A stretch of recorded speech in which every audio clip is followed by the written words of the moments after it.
You're listening to the Cantina Cast, your home for thought-provoking Star Wars talk. Join Albert and Jonesy in breaking down the latest news, trailers, movies, and of course, your favorite characters from a galaxy far, far away.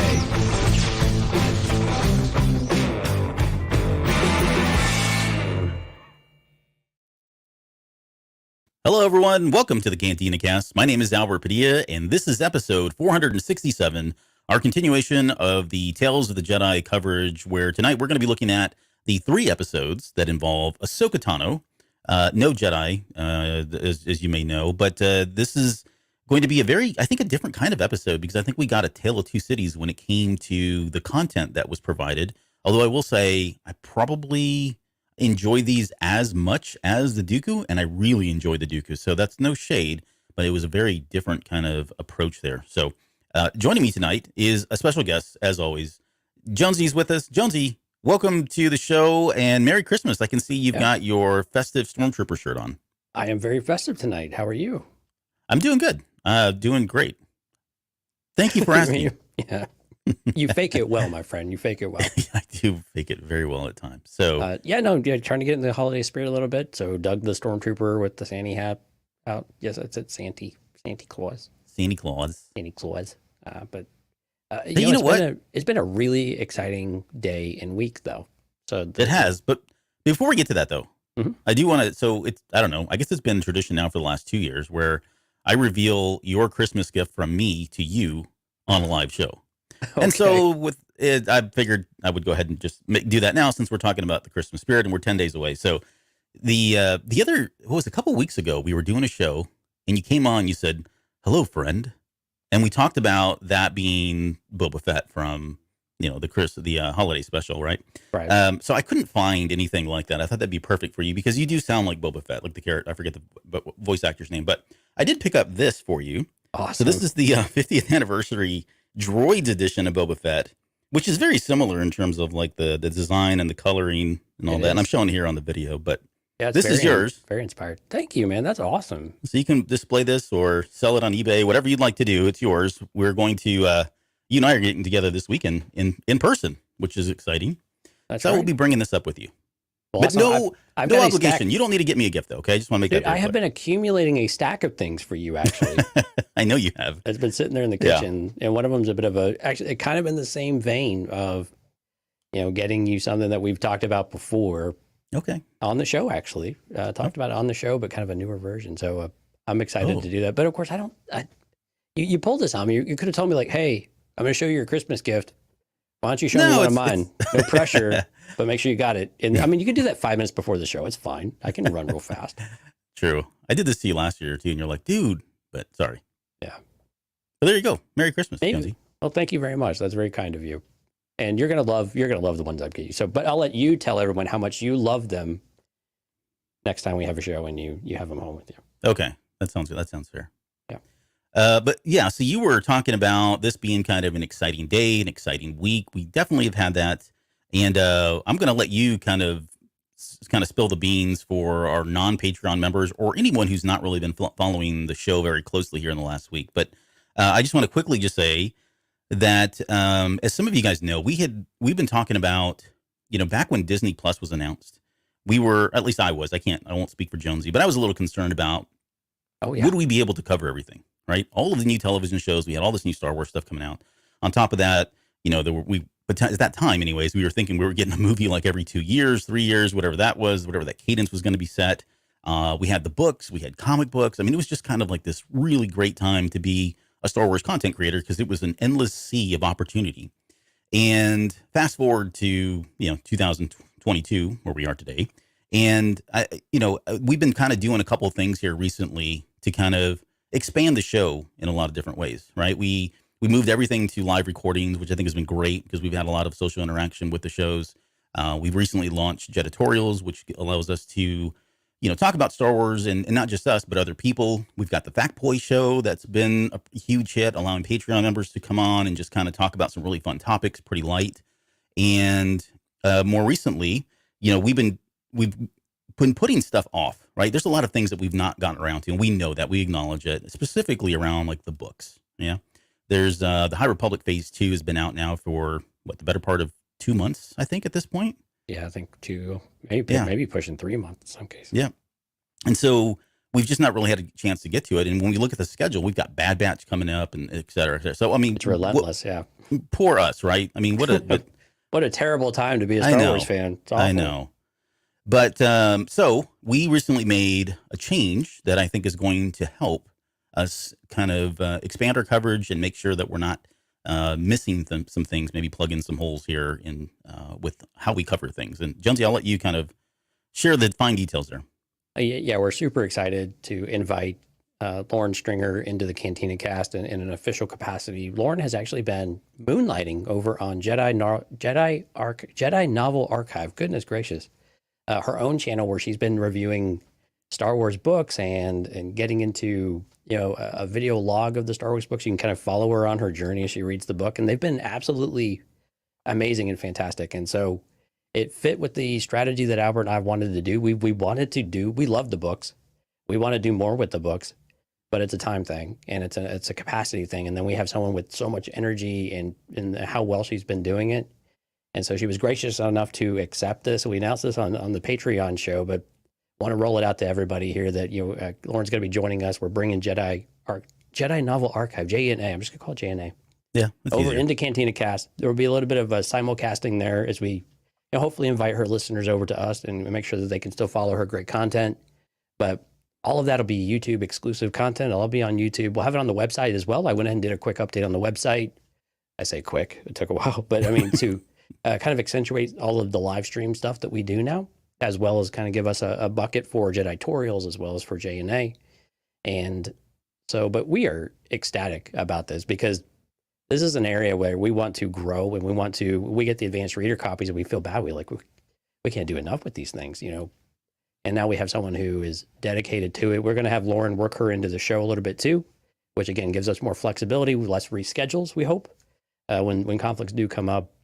And we're just really excited. And she posted her first official Cantina Cast Jedi Novel. I'm just going to stop. For her first video out there for the review of Convergence, the High Republic, which is amazing.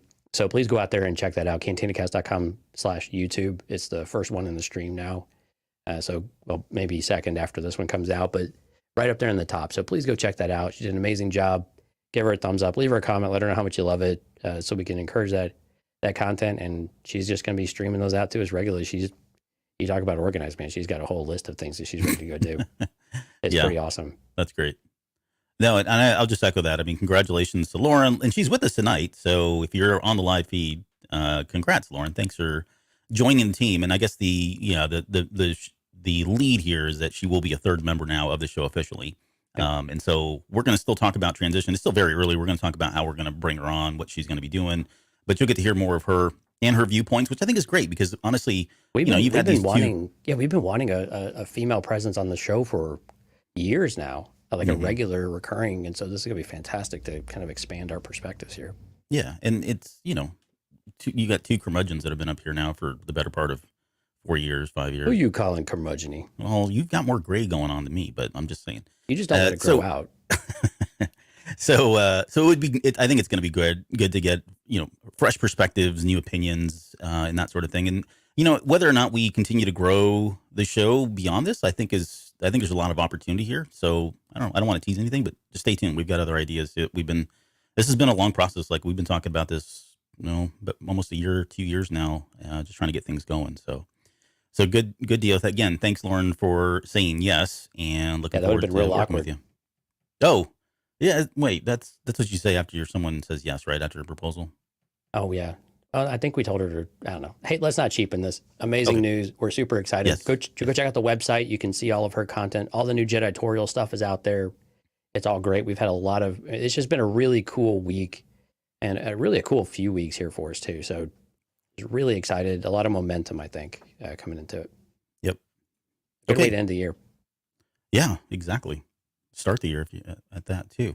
Absolutely. Okay, so that's the in-house business news. There was a little bit of Star Wars news that happened recently, and I want to just kind of talk about it. But Let's talk about the Patty Jenkins thing just quickly. Patty Jenkins. So I filed this under "We Told You So," but Okay. because I'm not going to get on soapbox. I've had this is again in my third life when I'm out there battling people on Reddit and Twitter and everything else. I was one of the people that, and I took a gamble. I went out there, put my neck out there, and said, with no anonymity, right? Just said, look, this is going to happen now. I mean, it was never off the table. It was just rescheduled. But if you think about it, what really ticks me off is the whole thing about Patty Jenkins. It just feels like it is very targeted because she's female. And I hate to say that, but you don't see this kind of, surgical feedback and surgical attacks on men when they're introduced for some of this stuff. And when she was first introduced, it was like, oh, well, she's unproven. Then she had Wonder Woman that came out. And then it was like, well, everybody went quiet until Wonder Woman 2 came out. And then it suddenly turned into, well, you don't want somebody that did Wonder Woman 2 doing Star Wars, right? Then it turned into, well, she's, that movie's, they've got a line or whatever, and it's not slated, so it's never going to happen. Of course, they jumped all over the fact that, that it was tabled and off the calendar. That was a red meat to everybody. And then suddenly she comes back and she releases this official statement basically saying, look, the show's still on. And yeah, a lot of it was the Warner Brothers thing. And we told everybody this, right? This is where I told you so. We said this like almost a year and a half ago on the show and said the reason why that was probably likely tabled and pushed out was because she was under contract to crank out Wonder Woman 2 and 3 before she could even get to Star Wars, right? Right. So for anybody that's not been paying attention, James Gunn now has come in and kind of cleaned the slate over at DC. And so it's kind of been a blessing in disguise, as much as I know people, loved the DC movies. And just quickly, Jonesy and I, before we came on the show, we're talking about Henry Cavill. Wait, what'd you say? They love DC movies? I said, no, who they? I said, as much as people do love the DC movies. Oh, they don't. No, okay. Stop it. So we were talking about Henry Cavill because we were like, man, we got to get him in Star Wars. And I said, Elzar Mann. No, I said Stellan Gios, and you said Elzar Mann, which I'd be fine with either one of them, honestly. Like, get him in Star Wars in some way. And for those that don't know, he just got tied to the Warhammer 40K series. Or I believe it's probably going to be the 40K series. So you and that other person are like super excited. Dude, man, Warhammer is big, dude. Man. I know it is. You lit a fire. Man. I didn't know where that came from. And that was a lot of excitement. All right, back on track, though. So Patty Jenkins, Patty Rogue Jenkins. Squadron, it's happening. What do you think about it? Well, again, when everything fell apart, we knew it was scheduling. I mean, everything just pointed to scheduling and conflicts, and she was in demand. She's trying to do a lot of different things. DC and Warner Brothers had the prioritization over Lucasfilm. Now, what's really interesting about the statement that came out today is that Lucasfilm continued to pursue her, even though when she walked away. So she did walk away from Rogue Squadron. She wasn't let go or severed. It was the project kind of found it was at a place and it couldn't go any further because of all the things going on, right? Yeah. Something to that effect. But now that things have quieted down, I mean, DC is kind of cleaning house, figuring out trying to get their ship righted. Now you have this opportunity, she can come back. And we understand why this story, why Rogue Squadron means so much to Patty Jenkins and why she is passionate about doing this project and pushing it forward. This has a familial aspect to her. I believe it's her father, right? Right. Was a pilot. So, I mean, this is a story she wants to tell. She wants to be involved in this. And she has a very personal investment in it, which is always, man, anytime you have that at the director level, at the writing level, and we kind of see this with Tony Gilroy, you get a whole nother level of a movie potentially, right? It's not a guarantee. I get that. But that level of investment, when you invest yourself at work or in a hobby or things like that, and you have that passion, you get something totally different from it. Mm-hmm. So I'm excited about this. I think this is great news. I want the fandom to settle down. Let's see some content, before we start making judgment. Let's see some content. Let's see what happens. Let's get some movies rolling. I mean, come on, let's get a movie out there, right? Yeah. And so let's see if we can move that forward, and then we'll kind of complain and everything about it afterwards. We'll sing her praises, and she'll be back on cloud nine, rebounding from Wonder Woman 84 or whatever it was that nobody watched. So yeah. I kid. A lot of people watched it. Yeah, a lot of people watched it. I don't think a lot of people liked it. I think a lot of people did like it. As far as we know there's a lot of reasons why a movie sucks. Yeah, and it's not necessarily the director. It's not necessarily. Exactly. I mean, a production company in Warner Brothers and DC have found ways to make those franchises awful at times. Yeah.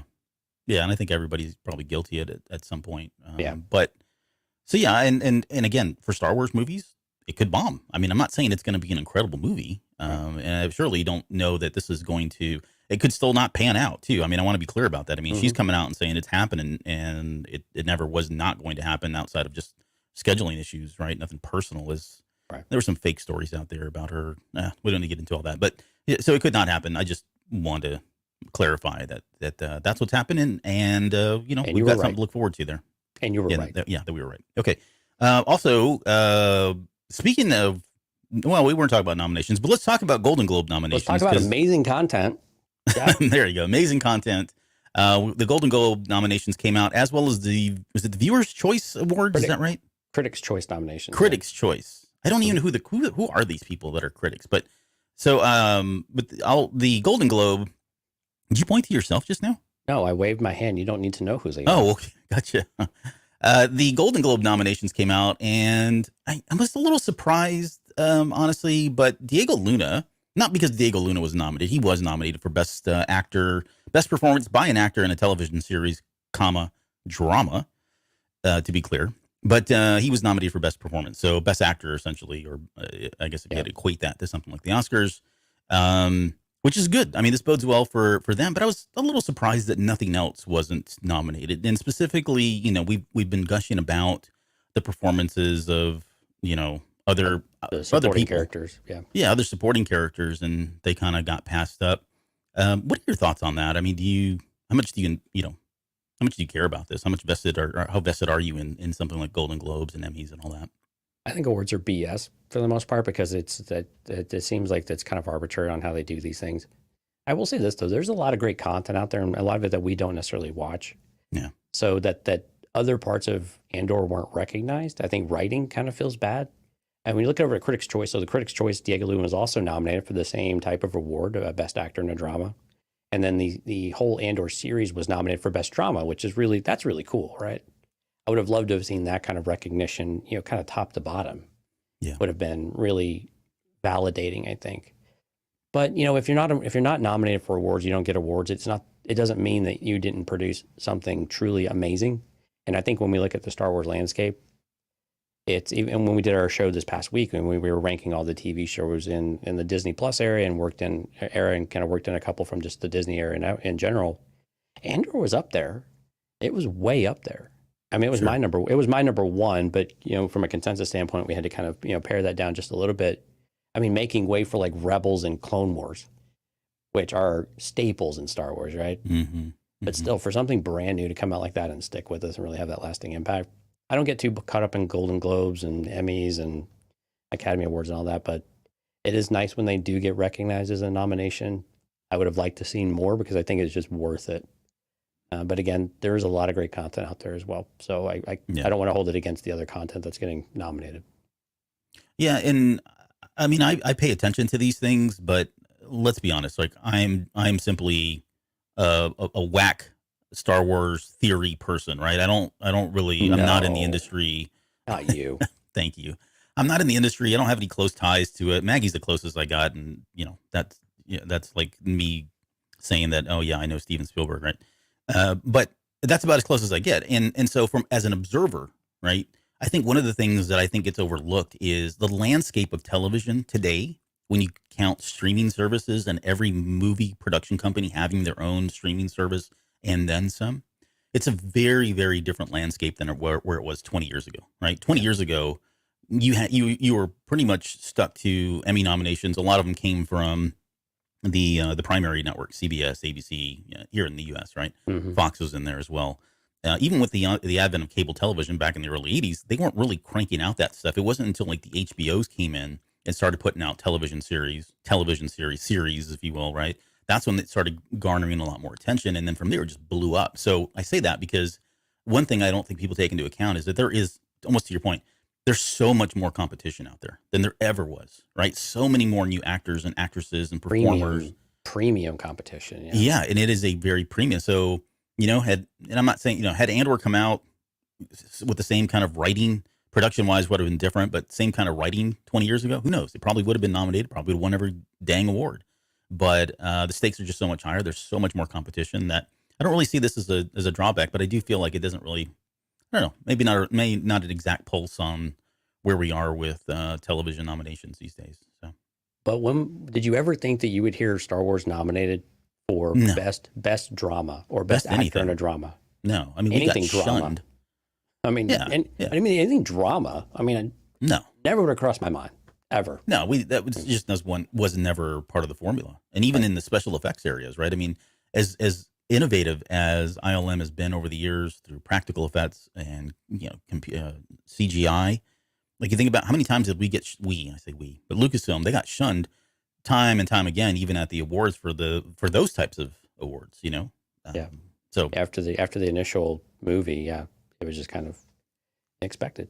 yeah, But, right. but I mean, this is cool though. It's really cool, Yeah. and again, it's really cool to see it recognized in a drama because never in my life would I thought about that. Yeah, it's a good deal there. Okay, You know who's not full of drama, Albert? Our wonderful Patreon members. We want a special thanks to everyone who contributes to the show. Are now part of the tribe members: Mike, Rob, Lauren, Dante, Risk, Justin, Jackson, Sharkman, Dan, Daz, and Isabella. And then our Delusions of Grandeur members: Rod, Eugene, Kathy, and Hard Countered. Again, thank you all for all of your support throughout the months and the years. And we hope you are enjoying the extra episode of From a Certain Point of View we just did this past week, where we invited Risk and Dante back to the show.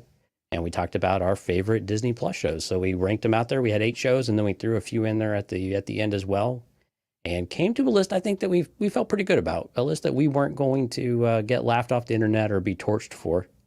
I think we landed in a pretty good place. So go listen to that episode out there on Patreon, cantinacast.com/Patreon. Leave us some comments, send us a note over on Discord, and let us know what you think. What's your list of favorite content in the Disney Plus era? And then if you expand that to like the Disney era in general, what's your favorite TV show content? Let us know. yeah, sounds good. Okay, with that, let's talk about Ahsoka's return, the Tales of the Jedi episodes around Ahsoka.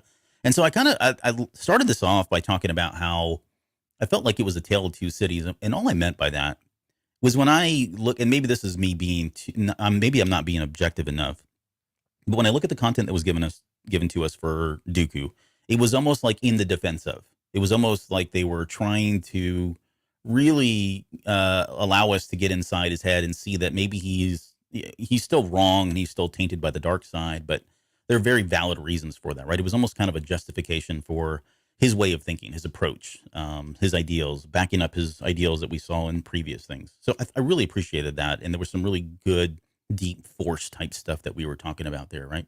Mhm. With Ahsoka, I felt like it was kind of just filling in some blanks, but it wasn't as deep. Now that said, I thought it was like the first episode I think had to happen. This was life and death because, just the privilege to kind of see her family and the Togrutas and their culture in a way that we had never seen before, right? I think that was beautiful and completely unexpected. When we get to the second episode, which was, what was that one? Sorry, Practice Makes Perfect. Right. That one was really fun, and then it just completely sobers you when they finally cut over to the very end there, and you realize what the heck was going on and what the purpose of this episode was, and we'll Right. talk that here a little bit later. But with Resolve, that one was, I think, probably the more deeper one. It certainly had more. I mean, it was certainly the longest one. I think that was almost 15 minutes, 14 minutes, somewhere around there.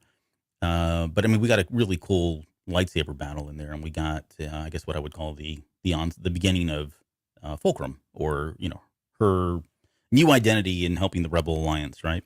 Right. So all of this was really great stuff. I guess I'm not saying it wasn't as deep, but it was still very, very cool. And as a series, not to rehash our opening thoughts on the last episode that we did about this, but wow, I mean, it's just great stuff, beginning to end. The writings, the animation, the sound, the music, top to bottom, really good stuff. And like, why, again, I'm going to ask the same question I asked 2 weeks ago or last week. Why the heck have they not announced season 2? Just do it, right? But what are your thoughts on the Between this and Visions, I don't know which one you're more animated about. But see what I did there. Yeah, animated about. Well, yeah. So speaking of animation, the visuals and the lighting on this and the particle effects and all of like the technical stuff that goes behind it. Oh my gosh. Like, oh my gosh. Where the colors in the Dooku episodes are very matted and very muted and very dull intentionally, right? This one was just vibrant. I mean, the grasses and the mountains and the landscape, they were just absolutely gorgeous. Absolutely gorgeous. I mean, I paused it and just looked at it. I was like, I just want to sit out there and just look at this. I just want to sit in the plains and look because it was just so gorgeous. It was amazing. The music, I will be a little more critical of music. I think in the first episode, the music wasn't working for me. It was a little too excitable. But when you get to the music in the second and the third one, oh my gosh, back to being absolute epic Kevin Kiner stuff. Absolutely, especially the third episode, just absolutely epic. And with, of course, with Rex and Ahsoka into the second one. But yeah, I agree with you. I think these were a series of episodes that were very, very much more fill in the blank. And you can make the argument that's what Dooku was doing too. But I think with Dooku, we don't have as much material with Dooku as we do with Ahsoka. And so it's a much more challenging experience to try to do this with Ahsoka. When we speculated what we were going to get from the Ahsoka series, one of the things I felt really strongly about was that we were going to see the Jedi actually recognize and take Ahsoka or be given Ahsoka. And we were kind of interested how that was going to work, like what the canon take on that process was going to look like. We didn't get it. That was disappointing. That was disappointing because I just want to see it. And I hadn't really built myself up to expect it, but I really thought because it was a natural point. But it was really cool that at least we get kind of the front end of that says, well, here's how they recognize they have a Force user and what it means to them. And you have kind of the shaman, the tribesman person, with Gantika. So I thought that was really cool that we did get that aspect of it. And I like how we do get, her toughening up and the Anakin relationship and the difficulty of the Anakin relationship. I think it's important to continue to show some of that stuff too. And we'll talk a lot more about the final episode, of course, with the Inquisitor and kind of the tie-ins with the Ahsoka novel to an extent and some of that. But that was kind of just first take on it. Amazing visuals, fantastic music for the most part. But again, it was a bit more of backstory filling, not necessarily stuff you need to know about Ahsoka until you get to episode 3, I think. Yeah. Yeah, no, I agree with all of that. I mean, it's been pretty wonderful to see. And the only complaint being, again, they do feel short. Like I really wish we would have gotten longer episodes. And I think you really noticed it with the second one in particular, where it was jumping a bit. You were seeing the progression, then all of a sudden you got to the end, the payoff. The payoff was worth and then it. It was cool, but they walk in and you're like, oh crap, this is what we're doing. This is what it's all for. And scene. Yeah. And then it kind of ends. And you're like, oh, wait a minute, we just got to the good stuff. Well, we've seen it. I mean, you can go watch. I know, but let's do it again. Oh, you want them to show it, right? Just roll right into it, man. Yeah. Yeah. I can see that. All right, well, let's talk about the episodes, I guess, one by one. And we'll start with Life and Death, which by the way, I forgot I failed to mention that we got, was her Janina Gavankar, playing her mother as Pav T, which was really awesome to kind of hear. This first episode, I mean, there's not a lot to it, honestly. I mean, there's nothing we don't know, I guess. We knew she was a Jedi. We knew she was probably identified when she was very young. But I think it was very sweet to actually see, like, the opening scene with her dad, like, running around. Was it Nakil, played by Sunil Malhotra? But by the way, all the actors, the voice speaking actors are all people of color, which I thought was pretty cool. But seeing, like, a father that excited about, his daughter and running around through the streets. And then, I mean, that gets to me, right, for personal reasons. And then on top of that, knowing that his daughter would become such an amazing person, an epic person in Star Wars, as Ahsoka Tano, was really touching. I mean, I know that's people probably just glossed over that moment, but there was just something about it. So I really did enjoy getting to see not only her mother, but her father, and just how loving and caring they were for her. Although I will make an argument, like, we'll talk about this, and I mean this lightheartedly, but, like, this is a lesson in what not to do with your child, right? So don't take them hunting when they're a year old. Yeah, like, what the heck, man? Like, what are you doing? Like, but it was a cultural thing, right? I think there's better ways to do this. Let's just say that. take some people with you, take a communicator of some sort. I don't know. Plan ahead. Bad planning.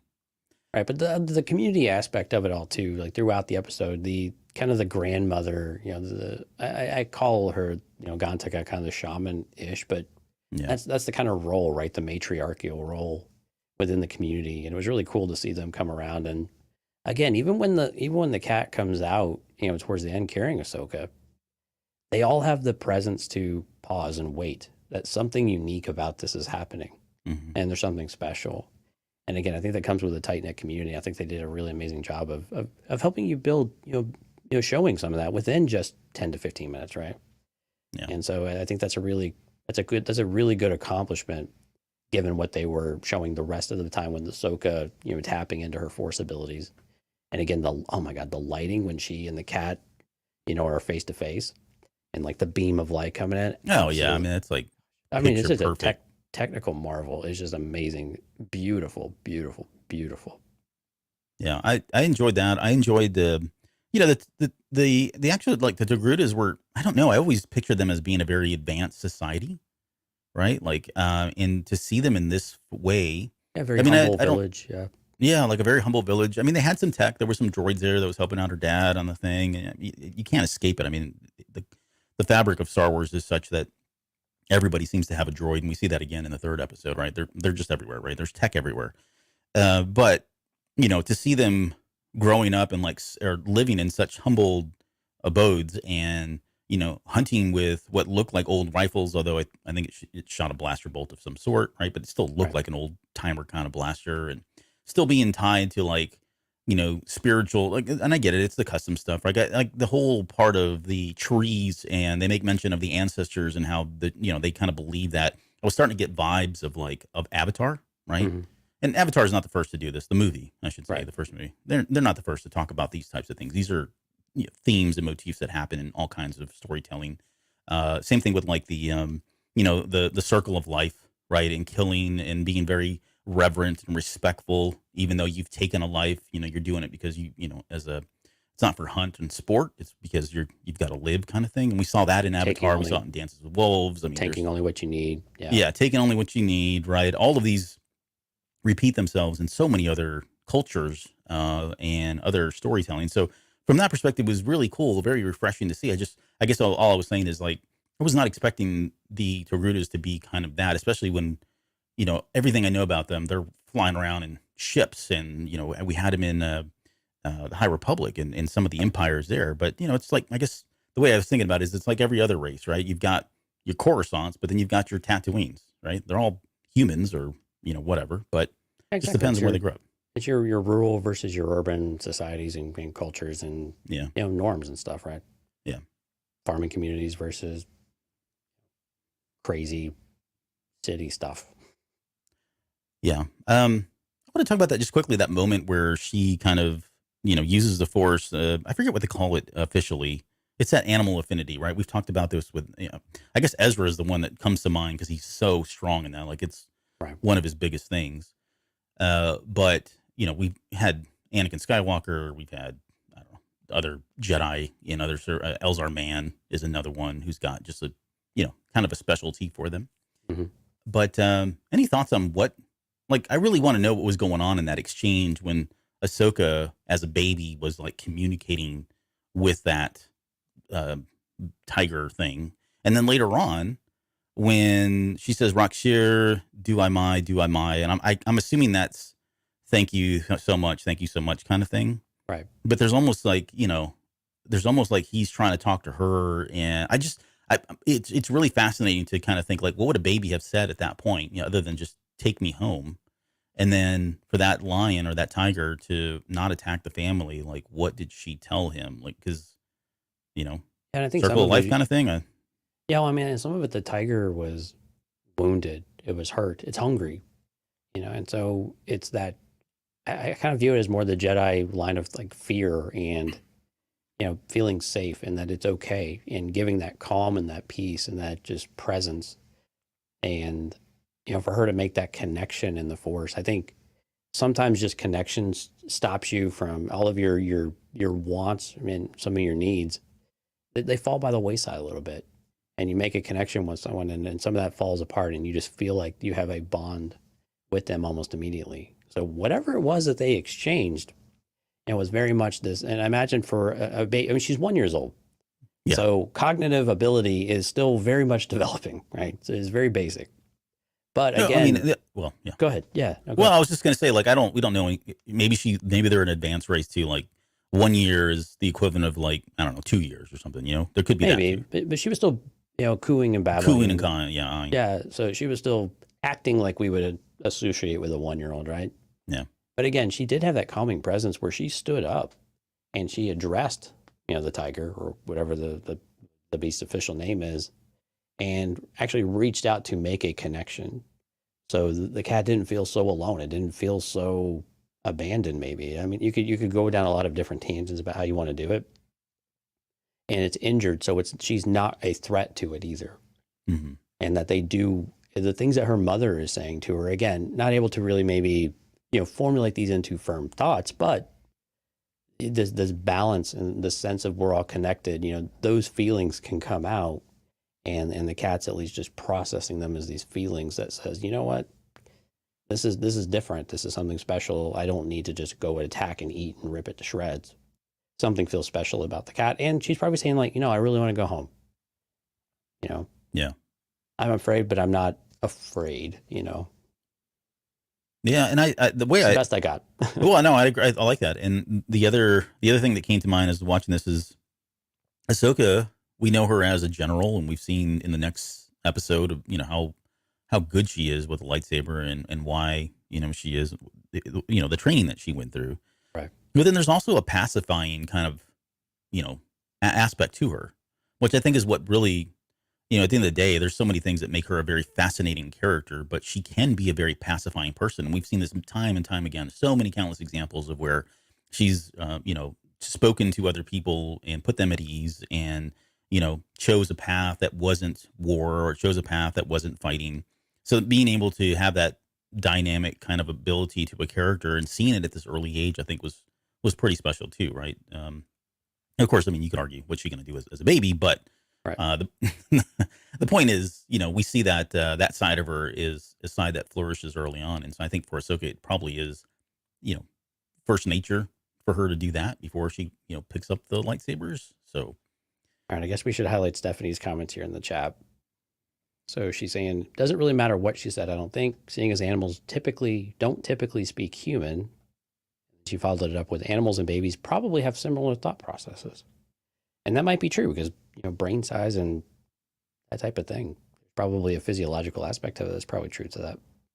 Yeah, this came up, not to digress, but this came up during the season 2 Mandalorian episode when Ahsoka Tano was talking to Grogu, right?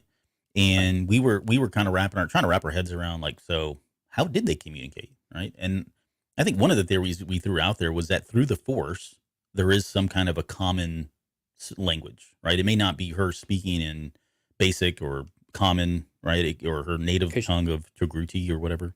Right, because he was asking her if she was talking to him or if they had a way of communicating, and I think her response was in a way. In a way, yeah. And so maybe that's part of it. Maybe you could chalk it up to, through the Force, all things are possible. And I actually like that. I hadn't thought about that. That's actually a really good connection. I wonder if that was what they were actually thinking. Yeah. You're kind of good at this. You should start a podcast. I may just do that. I'll ask Lauren if she wants to join. But yeah, it could be that, right? It could be, it just could be that through the Force, there's some kind of common thought process or language that happens, right? I mean, it would have to be, right? How would she communicate? Hey, 1, don't eat me. 2, they're just defending me. 3, I need you to besties. take me back to the city. And he's just kind of like, oh, okay, yeah, this sucks, but all right, I guess I'll do it. I mean, it's just. Do you think they'll shoot me? No, you're gonna be fine. No, bro. You're fine. You're fine. Trust me, I got this. Right. The other part of it is at the very end that is so. Just the last piece I had on here was really I love the line of Jedi. Ahsoka is Jedi. I just love the way it's delivered. Mm-hmm. And then I can't get I am no Jedi out of my head, right? Knowing that eventually comes to that, and she's probably better off for that.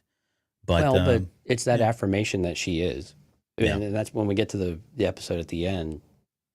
I'm sorry, it's another affirmation that she's resumed that post, even though I know she dismisses it later on, but really Well, she's and living. is it a rubber band kind of thing for her? Do you think it's just one of these things where she disconnects and feels like she's obligated, right? It's that itch. She can't help it. She comes back. Or do you think by the time we get to the Ahsoka series, she's finally made her peace and like, I'm not a Jedi. Like yes, I am a good person and I want to help people, but that's not what defines me as a Jedi. It's the other things that define people as Jedi, which I don't want any part of. And I'm kind of this new thing that, I want to be, I guess. I have a feeling that's probably very much it. So she's not necessarily a Jedi, but the core values of a Jedi, what they're supposed to represent, Ahsoka very much represents, right? The Senate, yeah. I'm kidding. No, she's not the Senate. But she represents the public and the senators, right? No, she does not. But I mean, but it's that premise though of that everything that the Jedi were supposed to be, that's what really Ahsoka is, and that's what she represents. That's what she holds herself accountable to, and all of the other things that happened as a result of her dismissal from her leaving the order, I guess, but kind of feeling forced out. That baggage keeps her from just adopting the mantle of Jedi, but really she's operating like a Jedi, and we finally see that happen in the final episode. Mm-hmm. Yeah. Well, good stuff. Very short, sweet to the point. I mean, straight to the point. Let's move to practice makes perfect. There were so many good moments in this. Like, it starts off like, yeah. I want to know what your favorite moment was. What was the Kanan moment? Oh, was it? Mine was Jesse. No. Sorry. Oh yeah, the Jesse. Oh my goodness, that was hilarious. Especially since it's a character we all know and love. Yeah, and love to get pissed about. I like the Kanan moment. The Jesse moment's good. I mean, honestly, the big moment for me is that reveal at the very end because I was not expecting it. Like the emotional weight of that scene when they go because they fade to black, they come back, and it's like, I mean, I don't know, maybe that episode just stuck with me, but there was no question in my mind where she was at that time, and I need to go back and watch because I don't remember if it was a carbon copy of them walking because I knew at some point they're heading down there, right? We never got the line of "Let's hope all that training paid off," right? That was kind of was never shown in the original episode. And if anybody doesn't know, we're referring to season 7 of the Clone Wars, where Ahsoka kind of makes her last stand and to get out of there, to get off the was it the ship? The ship? Yeah, I forget now. Anyways, but to see them walking down there, like it was very clear what was going on, and it just snaps. It's like a click. It's like, holy crap! Like I know exactly why he told this story, and it adds so much more. I mean, that's like you said, that scene in that episode is so powerful, and there's so much going on. But then you add this into where it amplifies it in a lot of different ways, which I thought was just absolutely brilliant. I really enjoyed this episode, even though on the surface there really isn't a lot of content, right? I mean, you think about it, it's kind of a lot of the same stuff over and over again. Yeah. Yeah. But it was cool to see her confidence grow though too, and when she finally accepts some things. And I think it borrows a little bit into the next episode too, when she clenches her fist and then lets go a little bit. You can infer some things there. But I think the one thing about walking into the room, really should go watch what happens next if you haven't. I think if you have, you have an idea, but you don't really understand, like, oh my gosh, is she going to take on a whole complete hangar full of clones? And that's the question you're kind of left with. And is she that good? So you got to go watch that content to go get the answer to that question, which I think is really cool. Oh, I can tell you. Oh yeah, what No, happens, Albert? Spoilers. Yeah, she does. She does. Yeah, she does a pretty good job of it too. Yeah, not bad.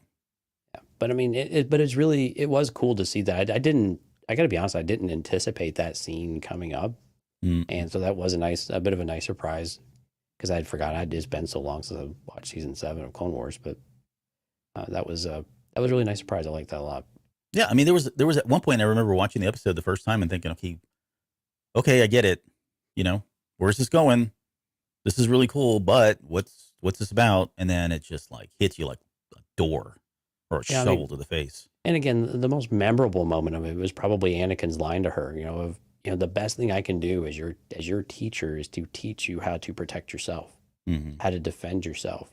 I won't always be there, kind of thing. You've got to be able to do this because you're not always going to have someone to look at, to have your back. And so I may not always be your master. I may not. Yeah, exactly. I may not always be around. Yeah, I mean, yeah, there's things change, right? And they were in the middle of a war, and she was very young at the time too. So being extra hard on her made a lot of sense. Of saying, I can't always be focusing on you. The missions aren't going to allow that to happen. So I need you to be able to take this on and be in the right frame of mind and understand the seriousness of it. This isn't just an exercise where you can, display and show off and get Kanan or Caleb, excited and ramped up and out there, pumping his fist and everything. It's not a demonstration or a showing. This is a matter of survival, and this is training for a reason. Yeah. And again, she's fortunate to go up against the best. Yeah, I mean, it's the 501st. He even says that in the he says this is about life and death, which, is literally the title of the first episode, Life or Death. But I'm sure that was intentional. But yeah, and I think it speaks to, I mean, as much as we, this is an Ahsoka centric episode. I mean, it does highlight something really important about Anakin. One, how important, just how strong in the Force he is. This is how he thinks, right? It's not like I get it. Jedi have this kind of, what is it? Like they can see things before they happen, right? We know that happens. Right. A lot of times I think, especially when you look at what happened in the Order 66, although again, I would say the dark side was clouding a lot of the Jedi, so it didn't allow them to kind of see this stuff happening.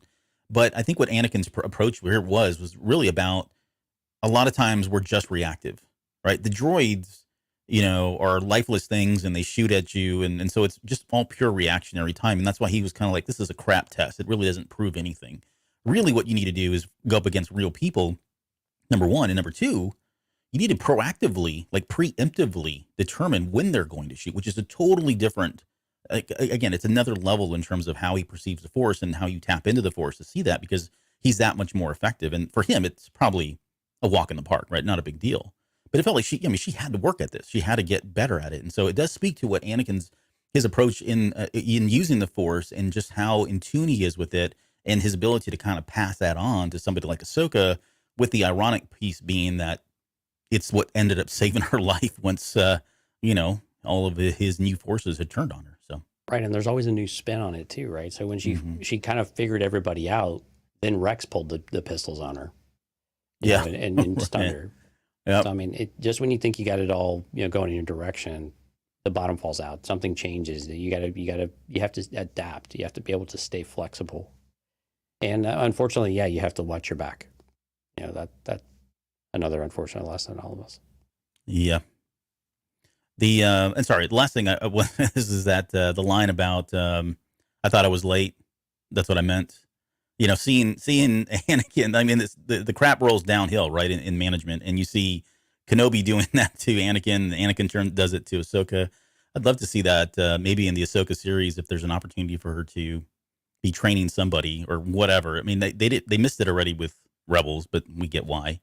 But it would be cool to have that line uttered again at some point down the road where she's training someone, maybe Grogu or somebody. I don't know.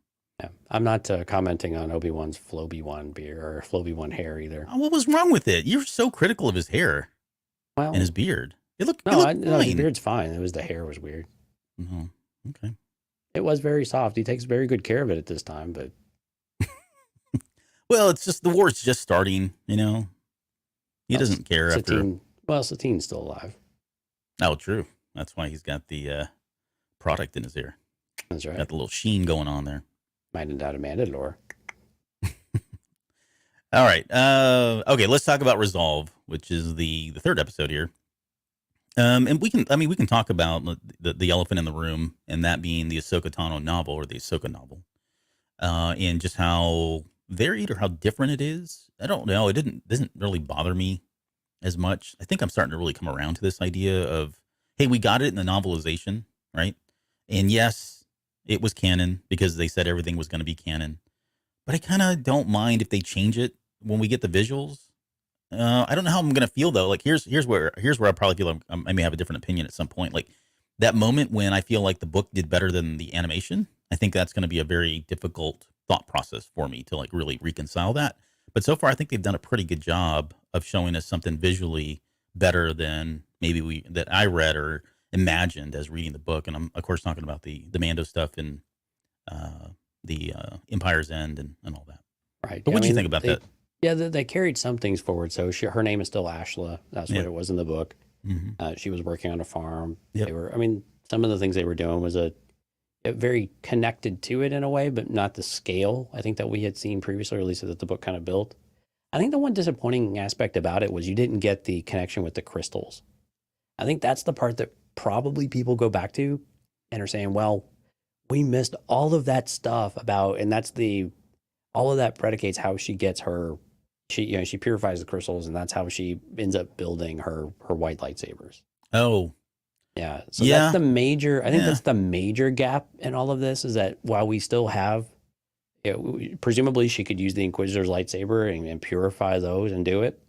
The meaning behind it, because it was all so rushed, and it was like, here I am, Inquisitor, and then here I am, Ahsoka, and then let's fight. And then she Obi-Wans him, like he did them all, and which I thought was really cool, right? I like the idea that she, I'm getting tense and then relax and just use everything against them, pure Kenobi versus Maul, But yeah, I think it's that lightsaber part that's the thing I get stuck on, I think. The rest of it I was actually pretty fine with. I mean, condensing all of that into, 15 minutes or less. Okay. But I don't know how they work any of that stuff back in. So it feels like that's all on the cutting room floor now. Yeah, I can see that. Like, if I'm the average viewer, or I mean, even if I'm a Star Wars fan, I mean, unless you've read that novel, or you're really a big Ahsoka Tano fan, you probably don't know how she got the white blades. Isn't everybody a huge Ahsoka Tano fan? What's that? Isn't everybody a huge Ahsoka Tano fan? I mean, I would think so, but I mean, there are people that watch Star Wars and they're not like trolling around on Wikipedia and I don't believe doing all you. that. You're starting to sound like a separatist. Like they're out there and they're watching the series and they're just kind of taking whatever comes at them face value. And we've never seen the origin of those white lightsabers, right? And so for us, yeah, I mean, it's like, wow, this is cool. Those are the two. I mean, from the novel, we knew that, but then those are the two crystals. Well, presumably, I mean, we could be wrong, but that's essentially what happened in the story, right? She took like the stones out and purifies them and goes down that route with the two white lightsabers. So I think it's important. I think I can see where that would have been cool if they had spent just a little bit of time on that, right? I don't know. Maybe he didn't want to get into like, okay, so now we got to define what the purification process looks like, and that becomes canon, and has to be a recipe that's followed later. I'm trying to come up with ideas, ways, or reasons why they wouldn't have done it. Yeah, and maybe not go that far down, because you can do all that off screen, that the after effect part. Mm-hmm. But yeah, how would you have worked in the singing to you part and the connection, the feeling the pain? Like the way the story was structured and written, there was nowhere to really put any of that in that it would actually work. Yeah. Right. They would have had to restructure the episode and probably double it in order to double the length of it in order to work that type of arc into it. Now, personally, I think that would have enhanced it quite a bit, because I think that would have been a really cool tie to not only to, I mean, it ties into everything afterwards, Rebels, Mandalorian, everything, right? Yeah, yeah. And it starts to give people a question to an answer that they, the question that they had. Yeah, I can see what you're saying, because I didn't consider that. Like, you're right. The crystals were almost calling to her for help, like, help us. Right. Like, she was saving the crystals in one way, even though that wasn't her primary objective. It was preservation of her life without lightsabers. But yeah, there was that connection. Yeah, I can see where that would have been a little bit more challenging to kind of. It would have been tough to do. Show. Like, you'd have at least double the episode length. Mm-hmm. But again, I think the elements are still there. She was still unarmed. She had to turn things back against the Inquisitor. I like that the Inquisitor knew who she was, and that there was some drama there that went in line with that as well. I thought that was really cool that she was recognized. And then the comment, of course, that you're supposed to be dead or whatever it was, that was really good. I like that a lot. Yeah. The other piece that that was picked up from the novel too was, and they didn't really make a big deal about this, although it was still there, an underlining kind of thread, and that was the Empire, right, was out there trying to gather resources because of the Death Star, right? They've got a whole space station now. They've got to feed an entire empire that they've got to feed, and so they were going around and pretty much just taking whatever they wanted if you didn't sign up to join them, and that was kind of what was happening, right? It was a whole agricultural, like, food procurement piece of it that was going on in the Ahsoka Yeah. novel, and so they did Prices touch were on that. severely, well, they kind of did. The prices were severely depressed. I think they talked a little bit about that this time last harvest was much better. Their quotas were higher this year. Yeah, they were getting, nothing. They were getting pennies on the dollar effectively. Right. So I think again, there was a lot of connected, strings. I won't call it tissue or anything substantial, but there were definitely connections to the book that make you say, okay, the book is still kind of the baseline for it. But now that we've seen it on screen, a lot of the details have changed, and they're no longer. I think you just have to say it's no longer canon, really, almost entirely. Unfortunately, doesn't mean it's not an entertaining book, though. I do want to highlight two other things that came up in this episode. There was when I was watching the episodes again ahead of this show, there have been a number of times on our podcast where I've talked about the Force being explained as luck, or luck in my head being explained as the Force. And we saw this again, when she saves the sister, and he says, "Oh, you're lucky, very lucky," right? And it always goes back to that Obi-Wan Kenobi line of, "In my experience, there's no such thing as luck." And for me, it's always been him saying, "Look, there really is no such thing as luck. That is the Force. That is either the cosmic or the living Force intervening, the goodwill of people, whatever it is. Somebody else is doing this. It's just not happenstance that things happen like this." You gotta be careful what you say "will of the Force" too, though. Well, some of the High Republic content, man, that's a touchy phrase. Yeah. It could lead to chaos. If you've read the High Republic, then you probably know what we're talking about. Otherwise, we don't. So I did enjoy that, and I don't know. At some point, I need to figure out a way to. I don't want to make a show out of it, but it would be cool to highlight all of these kind of times when luck is spoken about, and really, it's just the Force. But the other one, you mentioned the clenching of the fists. Like, it's such a subtle kind of thing that happens in the episode that if you're not really paying attention to it, you miss it. I think you miss it completely. Right. But it is, in the way I interpret, I guess my interpretation of this, and I want to talk about two things: that and the, calling it the Kenobi Maul fight, which I agree. I'm not saying I don't disagree there. But first off, so that moment of like inner peace is what she was going to need, right? She went in, she was angry, she was gripping her fists and stuff. And it wasn't until she kind of let all that go that she kind of had that moment of clarity, that moment of, I guess it would be clarity, right? To kind of do what she had to do, which was essentially disarm somebody with a double-bladed lightsaber. And taking nothing away from the fact that guy is the fifth brother, sixth brother? Which one was he? Oh, did they say officially? They didn't say officially. Okay. It was all right. So an inquisitor, I believe. An inquisitor of sorts. Which, by the way, he said a mysterious. I'm trying to figure out what race he was. I don't know. And they made it seem like it was a mask that deflated. So I don't. But he still had the lengthy arms, like the little skeleton crow arms and legs. Okay. Yeah. Anyways, he looked like Khonshu. Oh, that's a good. Yeah. From Moon Knight. Yeah. From Moon Knight. Okay. So what I was saying is, I think. So she had to go through that, right? She had to kind of let all that go and really find her inner peace, kind of thing. And so all this plays back into the samurai way of thinking.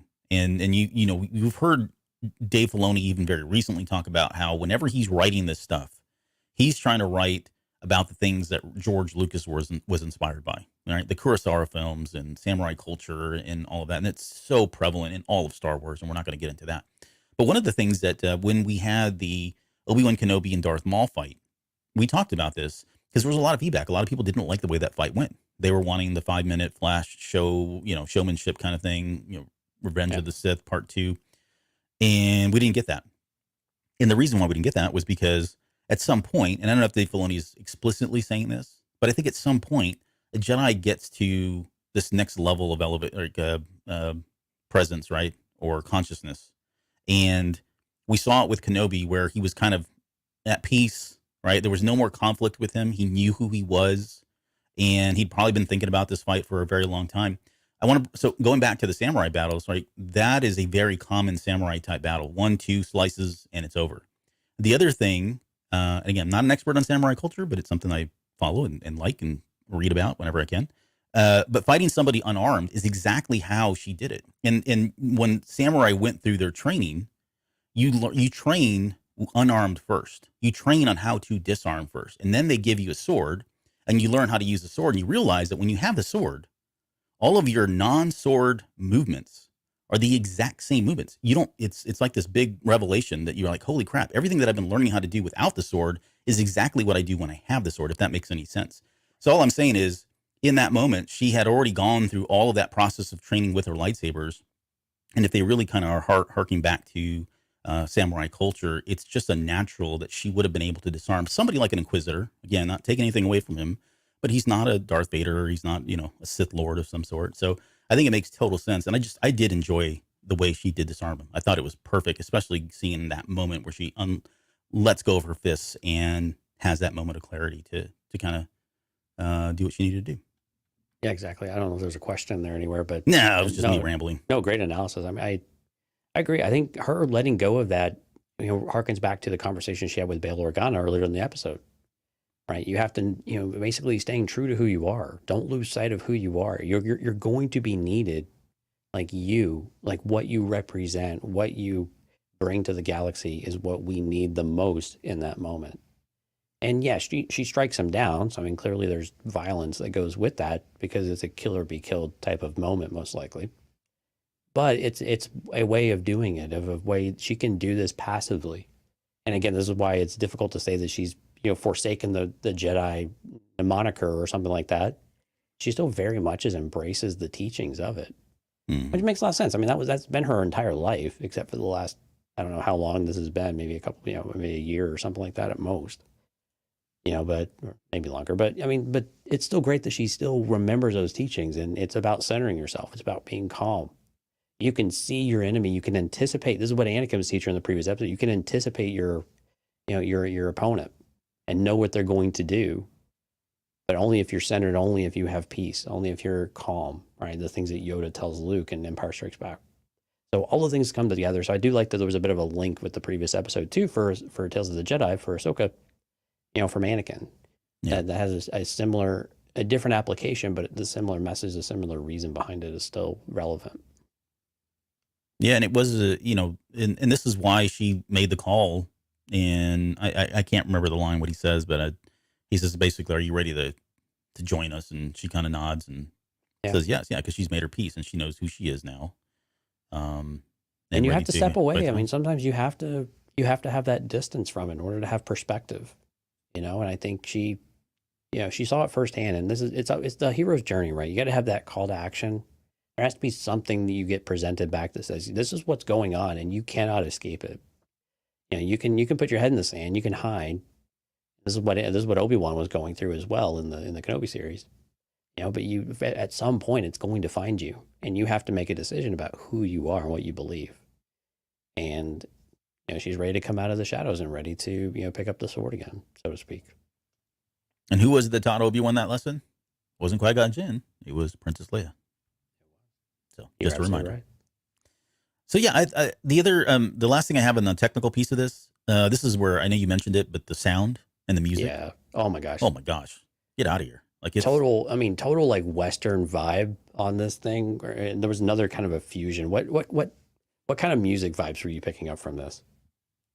That's a good question. I hadn't really thought about the music vibes. Because it kind of felt like Western, showdown type of music, where it escalates, maybe more modern takes on it, but yeah, it was definitely modern. Like I was even thinking, like it didn't feel like, Japanese samurai movie to me.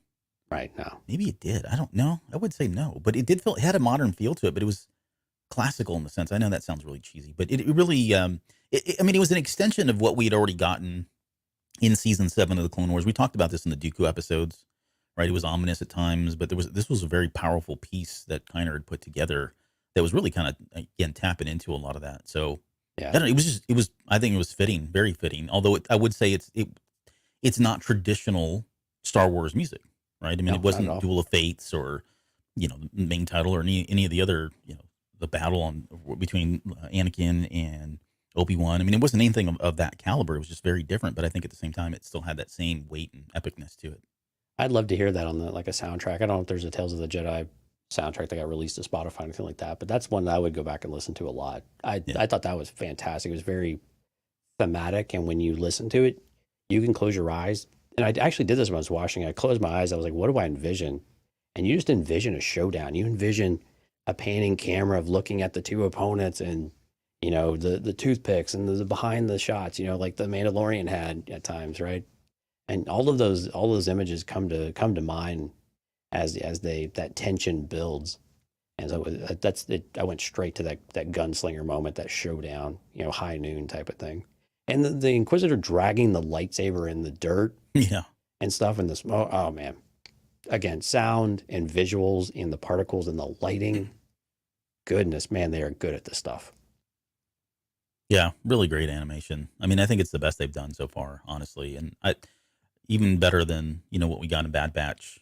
There's just something about what they're doing there. So I'm interested to see how Bad Batch is going to evolve this season visually. Yeah.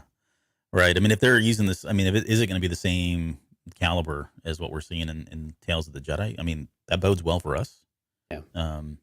But yeah, I guess we'll see here very soon. We need a bigger sampling than what we've had. Yeah.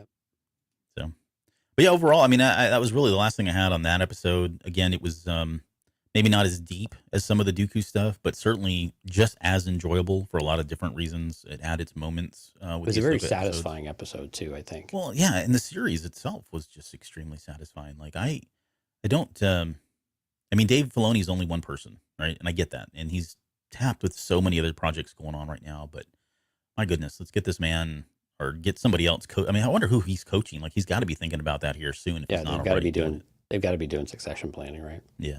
You would think they are. And again, the only complaint I'd have, and I hate to leave on this kind of note, so we'll have to bounce back from this, but the order of the episodes just, again, doesn't make any sense to me at all. I didn't like it. I didn't like having to start at one and then going to the last two.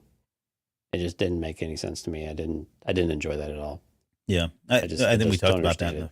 Yeah, we talked about it last week, but it just doesn't make any sense. Yeah. I don't know. I mean, I didn't hate it, but I was like, it did. I was questioning it as well. Especially since we jump to, start with Ahsoka and then we jump away for 2 episodes, I think. Yeah. I 3 mean, episodes. That's the thing. 1, 3, 2.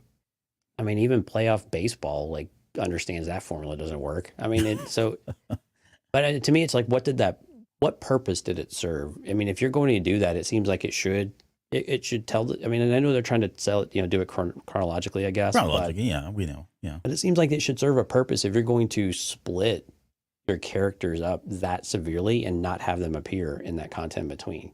Mm-hmm. It just seems like there should be a reason. There should be some kind of tie in those, but there wasn't.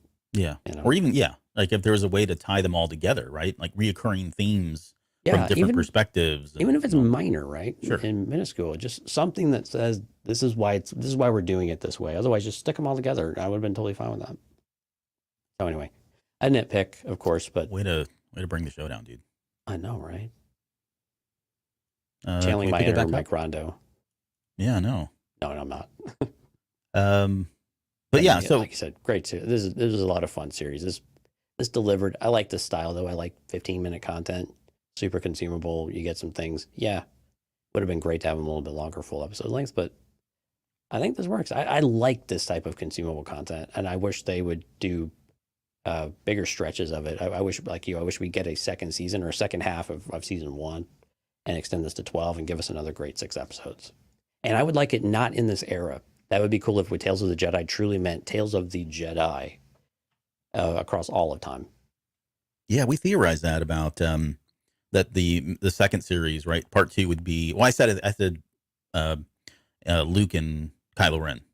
Yeah. Right. Maybe that's one theory or one group of stories from either Ben or Luke's perspective. You could fast forward, do Rey's. You can go back to High Republic. I mean, there's a lot of. Like Huey Lewis in the news, man. Just take me back in time. Oh boy.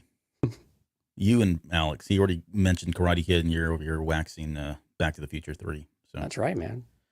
But all right, well, we'll end the show on that 80s note. Good series and good discussion. So let's see, what do we got? We got any shout outs? We do. So everyone, if you're listening to this, of course, come out and visit us on the live stream, cantinacast.com/YouTube. You can actually see all of that on the website now too. If you just go to cantinacast.com, you'll see it all front and center. Links out to everywhere. You can still get to the podcast from there as well if you want that just audio only and all the cleaned up, all the nonsense stuff that happens during the live stream, all nice and cleaned up. Jedi Toros is out there, of course, as well. In the live stream, or in the chat tonight during the live stream, we had Steph, Lauren, Eugene, Jonathan, Sky, Dante, Kathy, Archive Skywalker, Dale, obviously Subdued, Rob, and Alex coming in at the last minute, representing the fam. Yeah. Thanks for doing that. Thanks for being here, everybody. Okay. And then, Patreon. You want to plug Patreon for us? Yeah. If you head out to cantinacast.com/Patreon, you guys can sign up for any number of the tiers. All you got to do is sign up for any tier will give you the Patreon content. So it also, some of the tiers give you access to come onto the show and join us for some of the fact poi from a certain point of view, where we take fun topics, top threes, top fives, whatever it may be, and talk to you guys, have you guys, give you the opportunity to have a voice on the show since, hey, you keep the lights on. So head out there, sign up for Patreon, and shameless plug, but don't forget, Jedi Novel Archives is already out there. So please take a look at Lauren's. We got a little banner up here so we can plug that. I don't have one available. That's right. Or you can go check it out on cantinacast.com/YouTube. Oh, there you go. Cantinacast.com/YouTube. I got you covered in all the ways, man. But here's Jonesy, you've done so much good job. No, seriously, like you've done an amazing job on the website, and you've put so much freaking time into it. So thank you for doing that. I really mean that. My pleasure. I hope people go out there and look at it. It's a thankless job. So I do. It's an expectation to have it all out there, but it's fun. It's fun though at the same time. Yeah. Well, we got a new plugin. I got to go buy a new plugin and try something different. So that was cool. You and your plugin toys. It's like I know, man. 2 months. Nerds. All right, so this is my favorite part of the episode where we have not talked about what we're doing next week. And you bring some surprise to me saying, we haven't talked about this, but I was thinking we would do this. Well, we need it. Okay, so a couple things. So next week, at some point, Jonesy, we haven't talked about it, but we probably should do the Book of Boba Fett 1 year later episode. Oh, that's right. Yeah. We've got that coming up. And with Lauren onboarding now, we will get around to the High Republic, so look for that. And we've got some other novels that we need to get to. By the way, Battle of Jeddah, the audiobook for High Republic Phase 2, we got that in today? Yesterday, and it releases January 3rd. Kind of a curious release date right at the first of the year. Yeah, beginning of the year. So George Mann, I believe, right? Yes. Yep. So we that's when I don't remember when the embargo is, but once we get our hands on that, tell us, that's why. Yeah. Well, expect something probably at least from Lauren, and I know you're a big audiobook fan, so we'll figure all that out. So we've got a lot of book and novel kind of coverage coming, but probably first and foremost, we want to get to Book of Boba Fett season 1 year later, which has been a time tradition here on the show to kind of review, or I guess revisit some of these things and just see how well they hold up. Like, do we have the same kind of feelings about them now that it's been a year later and we've had additional content? I think it's gonna be kind of I shouldn't say that, but it, comparing it to like Andor now, it's like, well, I don't know. We'll see how that. I haven't had a chance to watch it, so I'm curious what that's going to do. Well, I mean, we have to remember, we talked a little bit about this on the Patreon show this past week. Two different kinds of series. There were some really epic moments in Book of Boba Fett that had nothing to do with Boba Fett, right? So I mean, that's very true. Which is funny because it drags the series down but lifts it up at the same time. Sure, but for very different reasons. Yeah. So again, a lot of good moments in there too. So I am curious how we will look back and reflect on that, a whole year removed from it, if it really, if it leaves the same kind of thoughts in our minds as we go through it. Yeah. And then of course, as we come up on the Christmas and New Year's holidays, we will take a little bit of time off, but we'll have a little more clarity around that here soon and let y'all know. So we hope everyone is having a safe holiday season so far and enjoying. So hopefully some well-deserved time off, well-earned time off here pretty soon. Yep. Cool. All right, guys. We'll end the show there, and we'll see you all next week.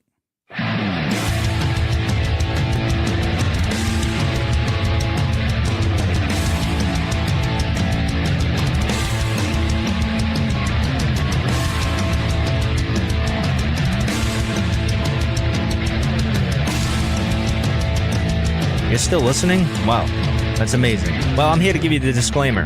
Normally we do a big, long, drawn-out disclaimer thing saying what's what and who's what and all that other stuff, but I think you guys kind of know that Lucasfilm and Disney have no affiliation with us at all, and we have none with them.